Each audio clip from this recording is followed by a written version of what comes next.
I love Spike. He is the cutest little baby dragon, but what would he look like if he was a pony? Hey guys, it's MandaPanda and welcome back to another custom My Little Pony tutorial. Today, I am going to be creating my version of Spike as a pony. I'm going to be using this shining armor figurine and I'm starting off by removing his head. It can be a little tricky, but just pull the head to the side until it just pops right out of the neck plug. Now, I don't need any of this fuzzy troll looking hair, so I'm going to use my pliers and I'm going to pull off all of this hair because this is not a rooted pony. This hair is just like a strip that's been glued on. So there's a bunch of residue still left on the head, so I'm using some acetone to loosen up all of that glue, and then I'm going to scrape off as much of this fuzzy hair as I can, and then I'm going to fill in this entire area because it did leave a really big indentation. Now I'm going to make Spike a unicorn because I think he should be able to do magic. Now I'm going to prep the body. Now this isn't going to require too much work. I'm going to take my scissors and I'm going to cut off the bulk of the tail and then use the pointed end to push the rest of the tail into the actual body. So it should look like that, completely ready to get a new tail later on. Now I'm going to use a little bit of acetone and remove Shining Armor's cutie mark. So now the head and the body are ready to be customized. I'm going to be using Americana Festive Green, Americana Sour Apple, and this Folk Art light green acrylic paint that doesn't have a name, it's just a light green. And for the body, I'm going to be using the Sally Hansen nail polish in No Hard Feelings. So let's get started on Spike's head. I'm going to use some Sugru, which is air dry rubber. I've used this in so many customs now, I lost count. I like using it because it doesn't shrink and it's a glue, so it actually adheres itself to the pony and you don't have to worry about it falling off. So I'm just going to warm it up in my hands and I've rolled it out into this little worm shape, and I'm going to use my fingers to fill in this entire area of the head and make sure it's nice and smooth.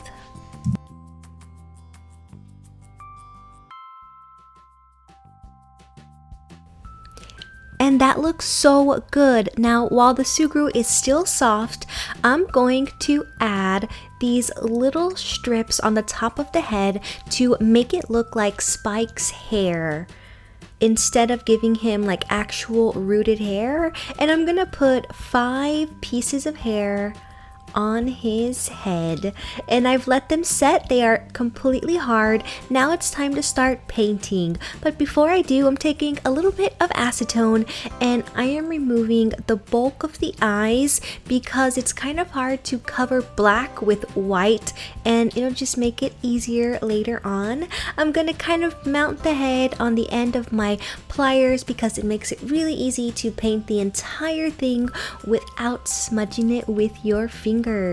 I'm starting off by using that really bright green paint and painting Spike's mane, and this is probably going to take me 3, maybe 4 coats of acrylic paint.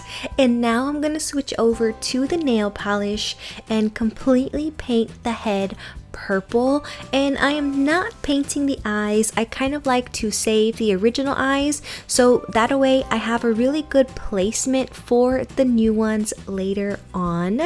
I'm switching over to that light green acrylic paint that didn't have a name, and I am painting the bottom half of Spike's chin because on Spike the dragon, his entire underbelly all the way up to his mouth is a shade of light green. Now I'm gonna go in with that medium green color and just draw in a few little stripes to give it some dimension. And now it's time to start working on Spike's eyes.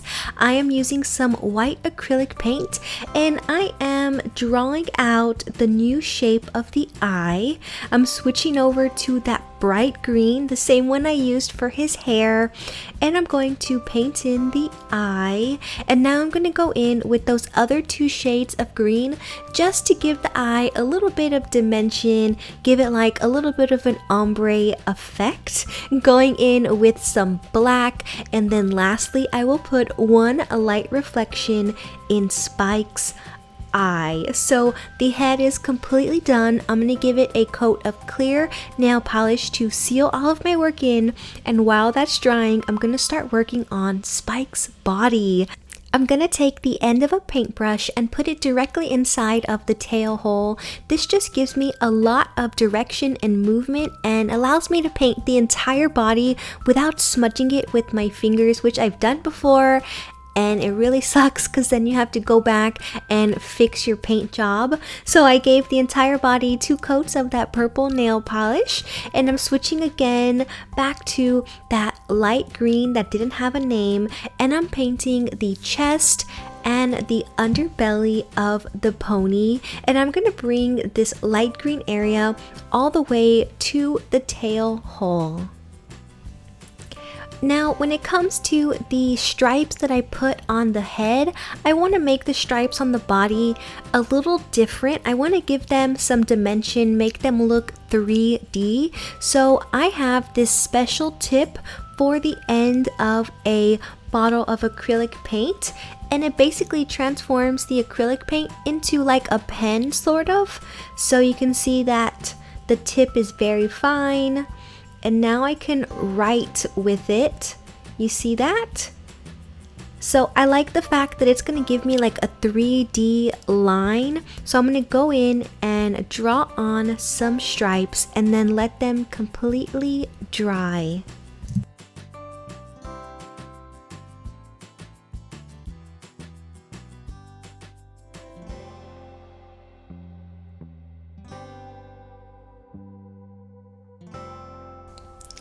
The stripes have completely dried. I love that effect it gave the front of the pony.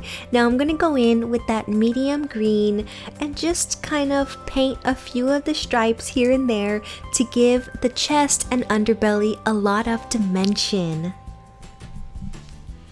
And then I'm gonna give Spike a few spikes on his back, so I'm just using some sugru and molding them out with my fingers. I'm gonna see if I can fit 4 spikes on the pony's back. Then I'm gonna let the sugru completely set and harden, and then start painting them that same shade of green that I used for the hair. Once all of the paint has completely dried, it is time to give Spike his tail. Now for the tail, I picked out this gorgeous shade of green called Envy from dollyhair.com.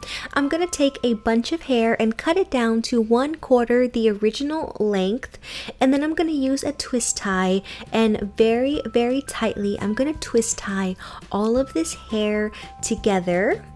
And I trimmed off the end of the twist tie there, and I'm gonna secure the hair to the pony using Gorilla Glue, and this is the white Gorilla Glue, which I suggest over the original one because this one will actually puff up as it dries and secure that hair really well from the inside. And then I'm just going to push the tail in with the end of a paintbrush and let that completely dry. I'm gonna pop the head back on the pony. Let's check out the completed custom. Here is Spike the pony, and he looks so amazing. I love the way that he came out. Now, I didn't give him a cutie mark because I wasn't sure what his cutie mark should be, so I would love to hear your suggestions. Let me know what you think his cutie mark should be down in the comments below. Spike is my favorite My Little Pony character. I've made him into a dog, I've made him into a fish, I've made him into a Pokemon, and now into a pony. So what should I make Spike into next? Let me know down in the comments below. I hope that you have enjoyed this tutorial. Thank you so much for watching, little pandas. Until next time, bye! you can follow me online. To get the latest news and updates, like my Facebook page, facebook.com/MandaPanda Toy Collector, or follow me on Instagram at MandaPanda Toy Collector. Want to mail me something? Guess what? You can. Mail it to MandaPanda P.O. Box 2855, Humble, Texas 77347.